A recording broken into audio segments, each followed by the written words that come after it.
Please आप हमारे Hindi kid story channel को सब्सक्राइब करें और बेल आइकन दबाएं, जिससे चैनल पर डाली गई वीडियोस को आप सबसे पहले सुन पाएं। और अगर आपको ये कहानियाँ अच्छी लगे तो उन्हें लाइक और शेयर करना ना भूलें।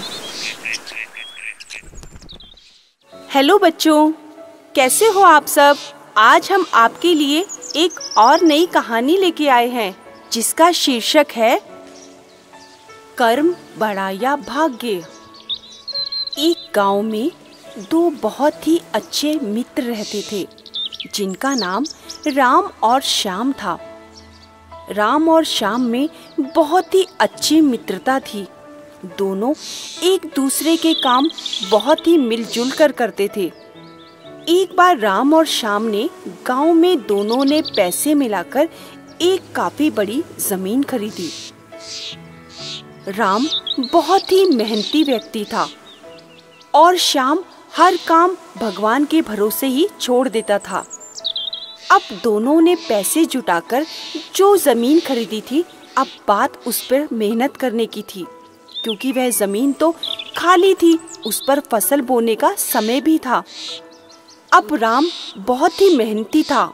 उसने जमीन पर मेहनत करना शुरू कर दिया। क्योंकि राम बहुत अच्छे से मेहनत करना जानता था और उसे मालूम था कि फसल कैसे उगाई जाती है, क्योंकि खेत में सबसे ज्यादा मेहनत ही करनी पड़ती है। अब वह लग गया उस खेत पे मेहनत करने और पहले उसने सारे खेत की गुड़ाई की और फिर उस खेत में बीज डालने शुरू कर दिए और दिन रात उस पर मेहनत करके फसल भी उगनी शुरू हो गई।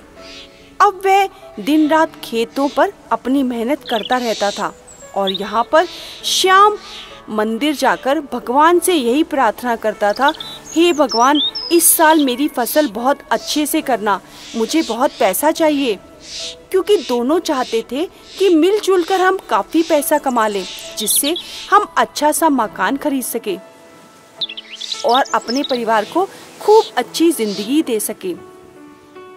अब यहाँ पर राम दिन रात मेहनत करके अपनी फसल को खूब अच्छे से उगा रहा था और यहीं श्याम बस सुबह और शाम भगवान से प्रार्थना करता रहता था कि हे भगवान, इस बार फसल अच्छी करोगे तो पैसा भी खूब आएगा। अब समय आ गया फसल कटाई का। अब जैसे ही फसल की कटाई हुई तो खूब सारा पैसा राम के पास आया और राम ने फसल को बेचकर खूब सारा पैसा कमा लिया। अब जब बात बंटवारे की आई कि पैसे को कितना कितना बांटा जाए, यह क्या, दोनों में तो झगड़ा शुरू हो गया। राम ने श्याम से कहा, देखो श्याम, सारी की सारी मेहनत खेत पर मैंने की है, तुमने उसमें कोई भी मेहनत नहीं की, इसीलिए आधे से ज्यादा पैसे का मुनाफा मुझे होना चाहिए। अब श्याम तो जिद पर अड़ गया कि नहीं, मैंने भी फसल के लिए भगवान से खूब प्रार्थना की है, इसीलिए आधे से ज्यादा फायदा मेरा होगा। अब यहाँ पर वह दोनों झगड़ा करने लगे।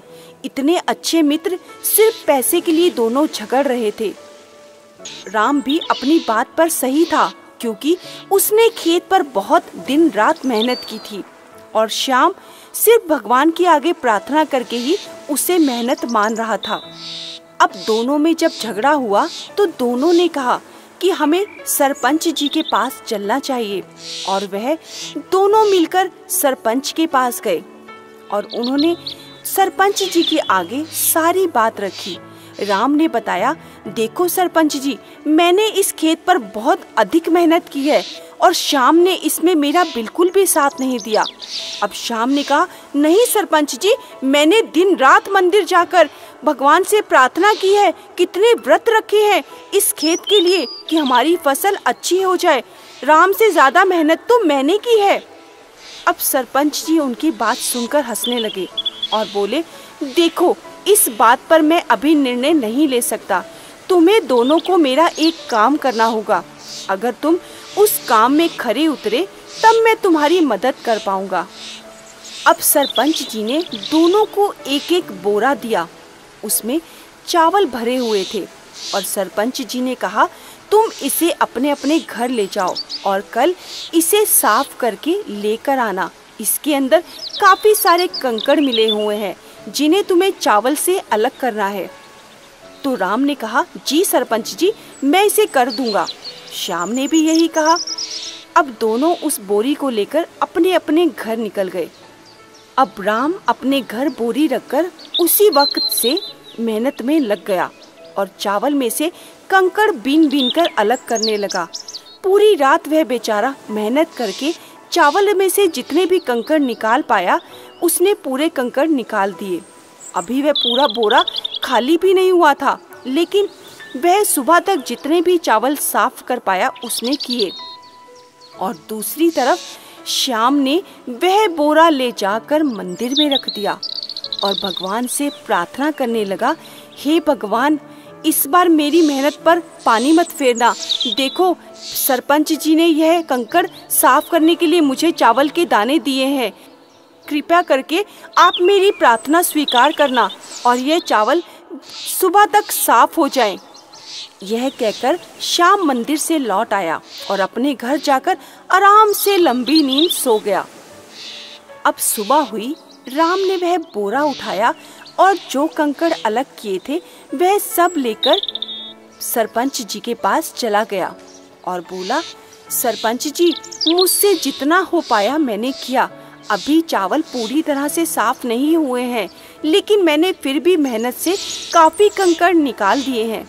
सरपंच जी ने कहा, कोई बात नहीं, तुमने जितना किया बहुत अच्छा किया, लेकिन अभी श्याम को आने दो, मैं तभी निर्णय सुना पाऊंगा। दोनों श्याम का इंतजार करने लगे और श्याम भी सुबह उठा और मंदिर चला गया और भगवान के आगे प्रार्थना करने लगा, हे भगवान, सरपंच जी के आगे यह बोरा साफ हो, क्योंकि मैंने आपके आगे बहुत प्रार्थना की है। अब वह यह कहकर वहां से बोरा उठाकर सरपंच जी के पास निकल गया और जैसे ही सरपंच जी के पास आया, पूरे का पूरा बोरा उसने उनके आगे रख दिया। सरपंच जी हैरान हो गए, अरे वाह श्याम, तुम तो पूरा बोरा साफ करके ले आए। वाह, तुमने तो बहुत जल्दी यह काम कर लिया।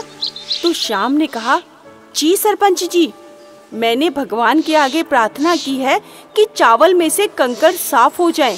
उन्होंने मेरी प्रार्थना जरूर सुनी होगी। देखना, मैं इस बोरे को खोलता हूँ और चावल में से कंकड़ साफ हो चुके होंगे।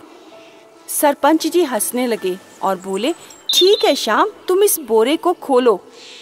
अब जैसे ही बोरा खोला गया, चावल और कंकड़ तो दोनों वैसे के वैसे ही थे। सरपंच जी हंसने लगे और बोले, मूर्ख व्यक्ति, देखो राम ने कितनी मेहनत से काम किया है। वह पूरी रात बैठकर इस कंकड़ को निकालता रहा और जितना हो सका उसने यह साफ करके लेकर आया है, और तुम भगवान के भरोसे ही अपनी जिंदगी काटते रहे और खेतों में भी जरूर तुमने राम के साथ कोई भी मेहनत नहीं की होगी। इसीलिए मेहनत का पैसा तो राम को ही मिलना चाहिए। अब श्याम को यह बात समझ में आ गई कि सरपंच जी ने उसे क्या समझाया है, क्योंकि वह तो भाग्य के भरोसे ही रहता था। अब तब से वह दोनों खूब मेहनत करने लगे और अगले साल उनकी फसल खूब अच्छी उगी और उन्होंने दुगने से तिगना पैसा कमाया। और अब तो कोई भी पैसा तेरा मेरा करने वाली बात थी ही नहीं।